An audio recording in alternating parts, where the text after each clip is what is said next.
Salut à toi jeune spationaute. Aujourd'hui on va parler du deuxième vol du CST-100 Starliner de chez Boeing. Vous êtes prêts? C'est parti.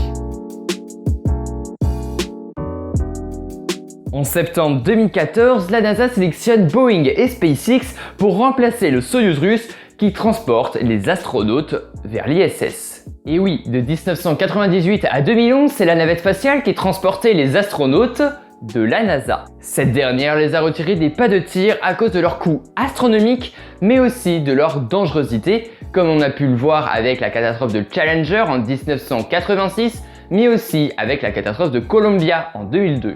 En tout, 14 personnes sont décédées à cause de la navette spatiale. C'est donc pourquoi la NASA a décidé de faire appel à des entreprises privées pour se débarrasser du Soyouz russe, puisque les places à bord coûtaient quand même un petit peu cher. SpaceX a été sélectionné pour la Crew Dragon, qui est une version dérivée de la version Cargo Dragon, qui desservit l'ISS pour le transport des charges utiles, tandis que pour Boeing, c'est la CST-100 Starliner que la NASA a sélectionné.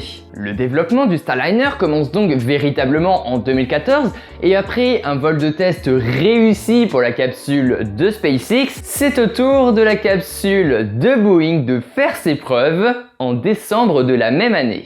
Le 20 décembre 2019 décolle donc un Atlas V pour placer la CST-100 Starliner sur la bonne trajectoire, lui permettant de rejoindre l'ISS quelques heures plus tard. Mais c'est à la capsule de se placer en orbite et non le lanceur, donc c'est la capsule qui doit activer ses propulseurs. Et c'est justement là le problème. Une erreur a lieu avec les instruments de bord de la CST-100 Starliner, ce qui lui fait activer ses propulseurs un petit peu plus tard que prévu et lui fait consommer 25% d'ergol en plus. Boeing décide donc d'annuler l'amarrage avec l'ISS et de faire redescendre leur capsule sur la surface terrestre. Cette rentrée atmosphérique s'est passée néanmoins sans imprévu. Les parachutes se sont déployés avec perfection et les coussins gonflables censés se déployer pour amortir la chute se sont déployés aussi avec succès.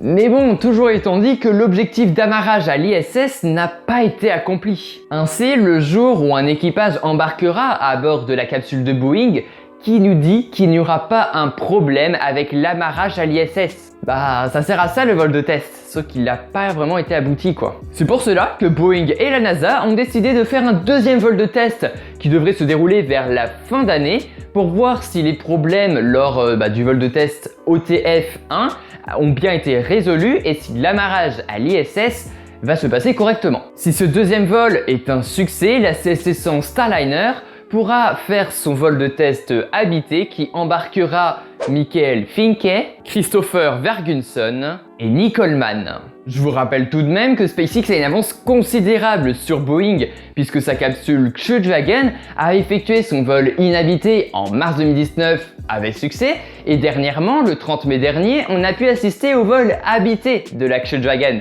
Donc ouais, cela la rend opérationnelle peut-être fin août puisque là, il n'y a pas longtemps, on a vu le premier étage de la Falcon 9 arriver à Cap Canaveral. Donc, là on sait pas trop, mais peut-être fin août, ce qui serait incroyable puisque la CST-100 Starliner, il va falloir attendre 2021 pour un vol opérationnel. Hein.